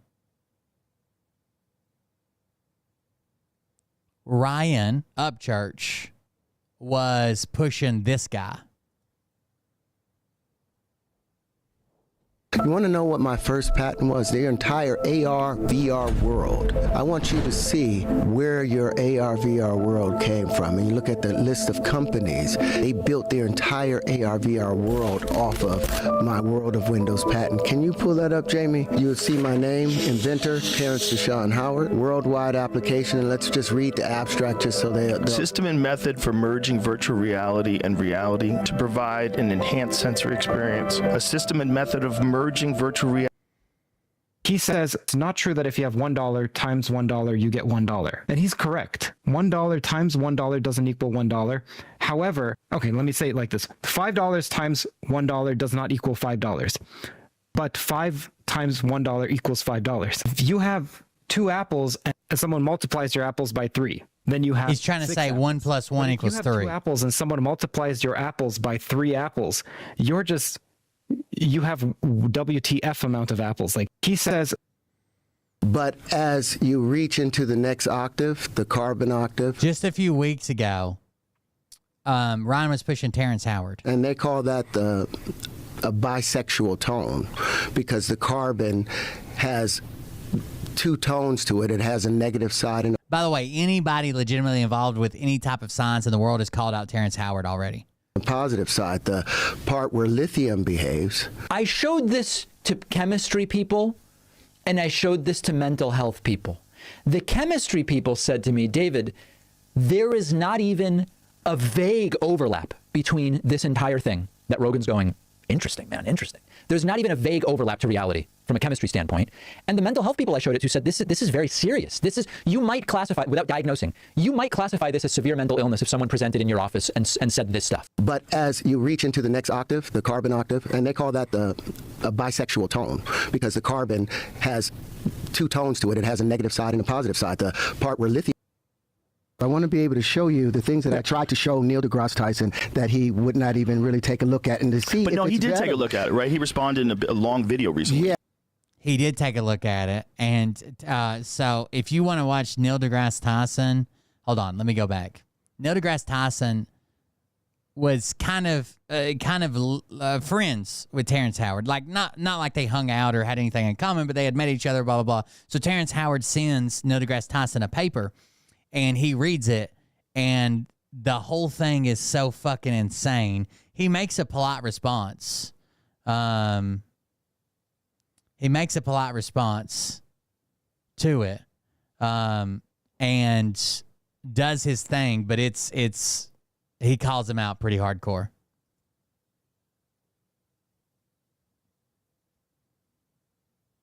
I recently learned I got named YouTube down now. Anyone over there? It's probably a copyright thing. But here's Neil deGrasse Tyson talking about. We can't watch the whole thing, but here we go. Recent appearance on Joe Rogan. I reached out to Neil deGrasse Tyson. He was like, hey, man, yeah, I'd love for you to come on my show, do my radio, do my TV thing. I would love that. I was like, yeah, but I've got something I want to introduce to you. I got name checked because 8 years ago, he sent me a 36-page treatise. And it was only 36 pages. So this is Terrence Howard. Only 36 pages. Attempting to reinvent mathematics and physics. A little backstory there. I told you Ryan will try to strike down my video 100%. Ryan will try to strike down my video. His team, whoever it is, they're fucking striking down my video. I took initial interest in Terrence because my mother said to me, do you know Terrence Howard? I said, yeah, I know, I mean, the actor. She said, yeah. Well, I heard him interviewed on NPR. On there, he said that like when he was a kid, he wanted to be like a scientist and study the universe. I said, well, that's cool. Okay, maybe we'll get him on Star Talk. We love talking to celebrities who have a soft geek underbelly. At the time, I didn't quite know how to get in touch with him, but we met at something called the Upfronts, which is where networks present their next season's TV shows. I saw him at an event Upfront. And then this came in my inbox. In this particular case, since I basically solicited it from him, I actually spent time reading every line of all 36 pages. So typically, he wouldn't go through everybody's paper. There'd just be too much shit submitted to him, right? But because he actually asked him and talked to him and asked to have him on, he went through every page. He had handwritten notes. He tried to be as nice as possible. Some of these notes are super nice. And I commented. And this is how science is done, right? If I have an idea and I think this could be groundbreaking or maybe even a small thing, I'm going to submit it to other scientists, probably my friends at first, and say, hey, can you check this out? Then it's going to be submitted to journals. And when it goes to journals, they are not nice. They're not mean either, but they are by the book. This will not work because X, Y, and Z. This is the craziest claim we've ever seen. This doesn't even correlate. They're not nice. But this is how science works. Peer review studies. So he's actually doing them this huge favor by going over this. And Terrence Howard says he doesn't even look at it, even though he has like pages of handwritten notes he sent him back on it. My comments are in red here. You see that? I spent a lot of time on it. And I thought, out of respect for him, what I should do is give him my most informed critical analysis that I can. In my field, we call that a peer review. You come up with an idea, you present it either at a conference or you first write it up, and you send it to your colleagues. It is their duty to alert you of... It's not an option. It's their duty. And the reason it's their duty is because, one, the goal is to get correct and accurate information. And two, if they're your friends, they don't want you looking like an idiot when you do submit it to a journal or you do submit it to someone who doesn't know you or whatever, right? It's their duty to go through and give their honest opinion based on the facts. Does this line up? Does this not line up? Things about your ideas that are either misguided or wrong, or there's the calculation that doesn't work out, or the logic doesn't comport. That's their job. Not all ideas will turn out to be... By the way, there are some very kind of outlandish claims sometimes in papers that get published in journals. And just because other scientists around the world cannot duplicate your results, they're discredited. Even if there's nothing wrong with your theory, no one says, hey, this would never work, this does not equal this. Even if it is plausible and they can't reproduce your work from your paper, it's thrown out, right? It's unattainable. If another scientist can't take your study and reproduce it, then it's basically said, like, they're not saying you faked these results, but they're saying, hey, this can't be duplicated. we can't go with this as fact. Correct. Most won't be. But to get to that point, you need to know things like, what has everyone else said about this same subject? Am I repeating someone else's work? Is this a new insight that no one else has had, but has foundations that are authentic or legitimate or objectively true? Am I making a false assumption? Am I making an assumption that someone else has already shown to be false? All of this goes on the frontier of science. Let me make it clear that I'm delighted when I see people with active minds trying to tackle the great unknowns in the universe. It's a beautiful thing. Possible to someone where a little bit of knowledge about... Here's a Dunning-Kruger. Right. But not enough about that subject, say, a hobbyist, let's call it. It's possible to know enough about that subject to think you're right, but not enough about that subject to know that you're wrong. And so there's this sort of valley in there, a valley of false confidence. This has been studied by others, and it's called the Dunning-Kruger effect. It's the phenomenon where a little bit of knowledge... All right, so watch this. Here's some of his notes. I say this is false. The light in the scientist. Measurement of light is doubled. Pythagoras was also a philosopher who tried to understand how things worked. He felt, among others in his group, that if you assign a number to something, the number can imbue that object with certain meaning and significance, which means that if you manipulate the numbers, that you gain insight into the objects themselves once you've assigned a number to it. There's a lot of that permeates this document, but it's a long disproven approach to the world. Again, there's nothing... So if you say water is 8 and dirt is 4 and 12 is the number of healing, if I drink water with dirt dissolved in it, then I can have internal healing, right? If you can assign a number to anything, and if these numbers remain true and then you manipulate these numbers with other numbers, then you can gain some type of insight or meaning from that. This has long been debunked. This is like mysticism, right? This is your number. This even like your horoscope, your lucky numbers and shit. This is mysticism. This has long been debunked. Nothing wrong with a failed idea. Now other people know to not do it. Right? That has value. If we place a candle in front of a mirror, the measurement of light is doubled, is it not? It does not measure as only one light source. We actually see 2 lights. A light meter will show twice the intensity of light. That's false. This is false. He attacked it with such vitriol. Maybe that's too blunt. What else should I say? I'm a scientist. All he said was this is false. He gave an explanation. A light meter will not pick up double the light, even with a mirror. It's the same light. You can scatter it. You can spread it. It's the same light produced. Or else we would just put mirrors everywhere and we'd never need but one light. Right? We'd put one light in a town and then mirror. It reminds me of that movie from, I think it's the scene from The Mummy, where they're in the dungeon and he pulls out his pistol and shoots that mirror and all the mirrors line up and light up the whole room. If you had that amount of lights coming in already hitting that one mirror, the room would have already been lit up. You don't just run it through 30 mirrors that are all angled right and light up the whole room. So this is false. Tell a colleague would then say, well, thank you, and then we go out for a beer after, because that's how that works. And there's an old saying, I first heard it from Michael Dell of Dell Technologies. If one day you find yourself the smartest person in the room, change rooms. If you're the smartest person in the room, find a new room.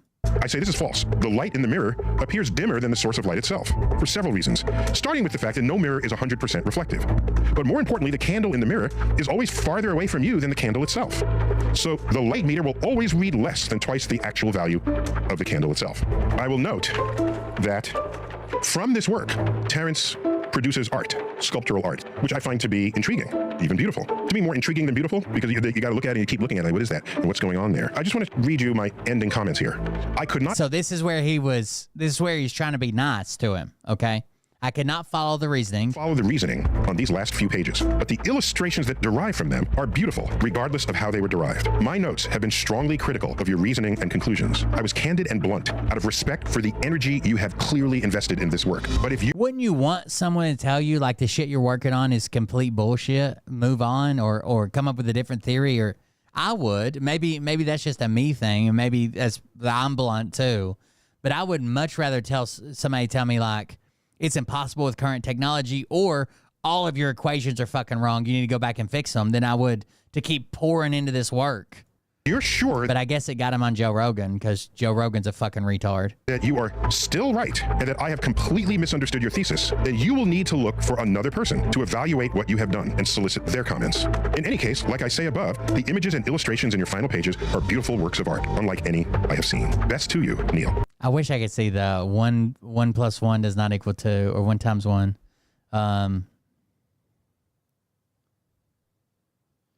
× 1 = 2. Okay, hold on. to move the needle on our understanding of the universe. I'm going to read you just my opening line here. It's titled 1 times 1 equals 2. So I lead off by saying, this is an ambitious work that is a clear indication of a restless, active mind. Within these pages, however, there are many assumptions and statements that are underinformed, misinformed, or simply false, thereby compromising or nullifying many of the subsequent conclusions you have drawn. That's exactly what should happen. No, he uses the example of like 1 times $1 does $1 times $1 doesn't equal $1.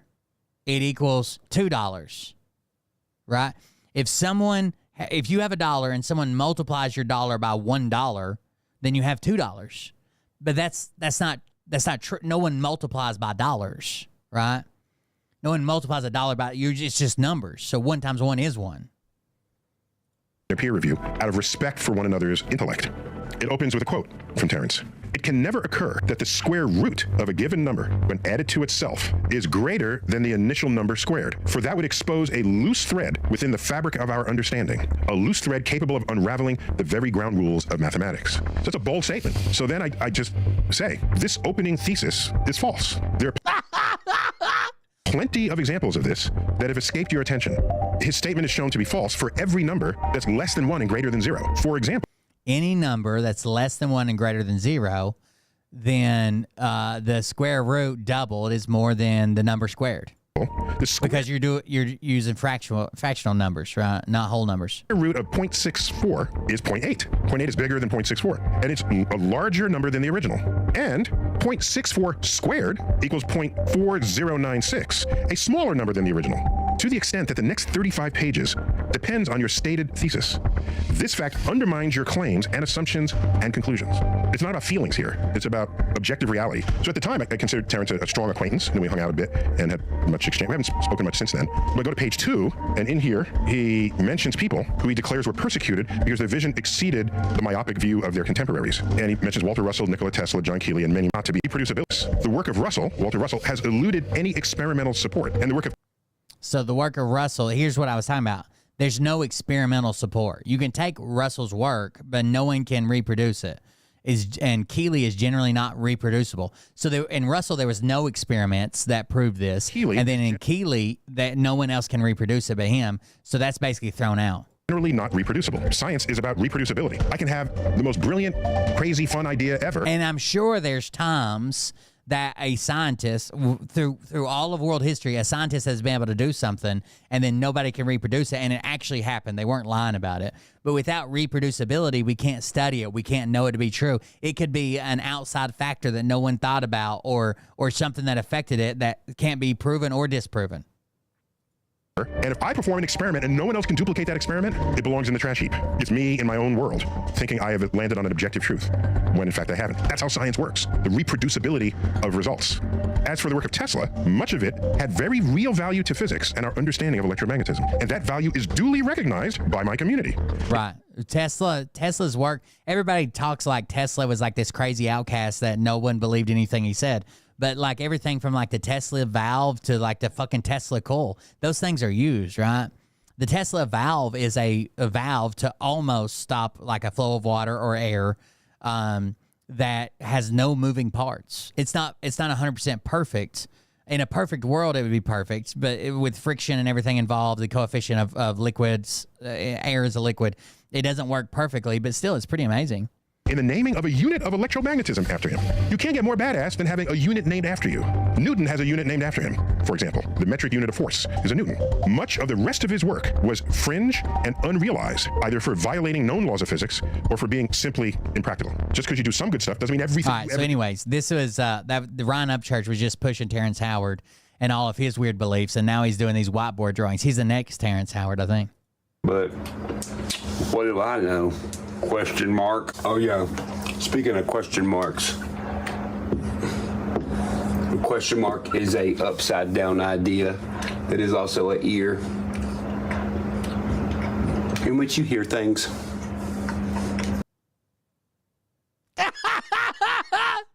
A question mark is an upside down idea and also an ear in which you hear things. That's why it's a question mark. Goodbye. Ryan Upchurch, everybody.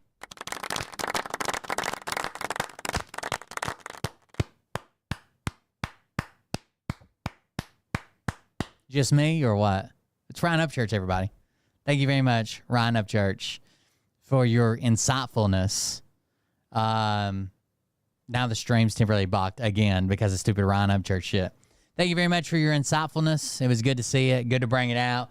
Get it out here in the open so everybody can point and laugh and call you crazy. We greatly appreciate that. That's part of it. They're trying to take this shit down. Fuck Ryan Upchurch and his bullshit. None of it's real.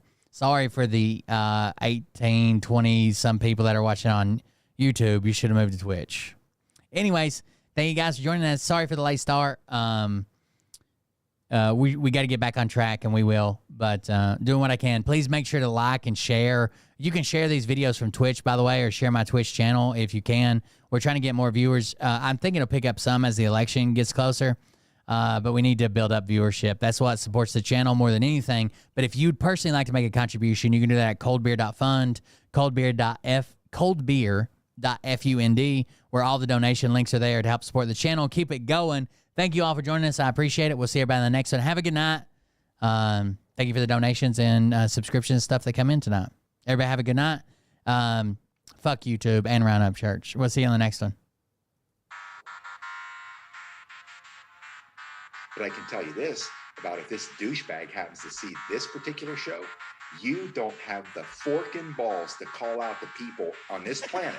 You know it's time to go when Itsuko gets here. Who they are and telling the rest of the world who they are. You don't have the forking balls. You don't have the balls. Okay, Scott. Here we go, I think I started some shit. Listen off, it's about to get lit. Get the place in the best, you know that stage is set.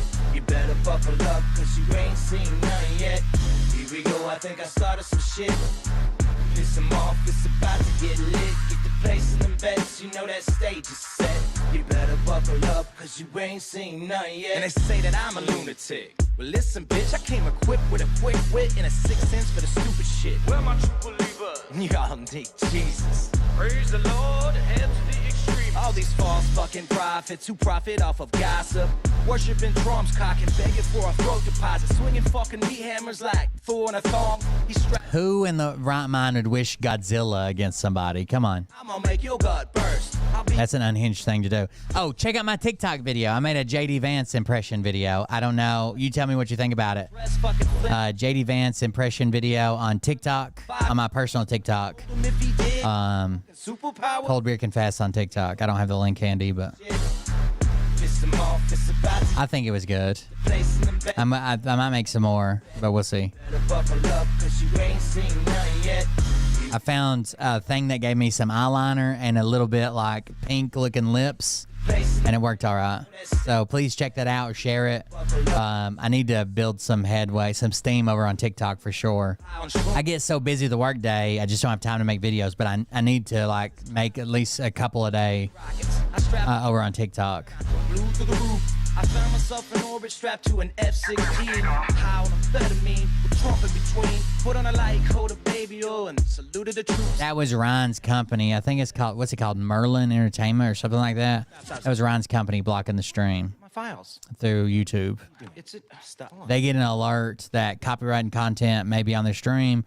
They do every video he makes as if it's his music. So they've got super protection because music is like heavily protected, right? Copyrighted music. But they pretend like his videos when he's being a crackhead are music too, and they're not. They're abusing the system. That's why I told everybody to move to Twitch. By the way, if you buy 250 of Trump's digital trading cards, you can go to the January 6th gala. So there's that. Say it isn't so. Got him backed up on the ropes, trying to ram it down. You guys interested in that? Getting rocking, he was doing so well. It's all over, hands on his shoulders, they ringing his bell. You got frog news network. Or you can buy 9 digital trading cards. You get 2 gold sneaker packages. 15 trading cards. You get part of his suit. All this nonsense on my conscience, it's hard to sleep at night. 250 trading cards. You get to go to the J6 gala. In case you guys want to fund that for me. He's teaching all you fucking freaks about baby eating heathens. Believing in reasons with no meaning is bullshit. Will Bird motherfuckers out here busting the grip. They're $100 a piece, and I need 250 of them. That's it. And I'll be there at the J6 Gala, guys. You better buckle up, cause you ain't seen none yet.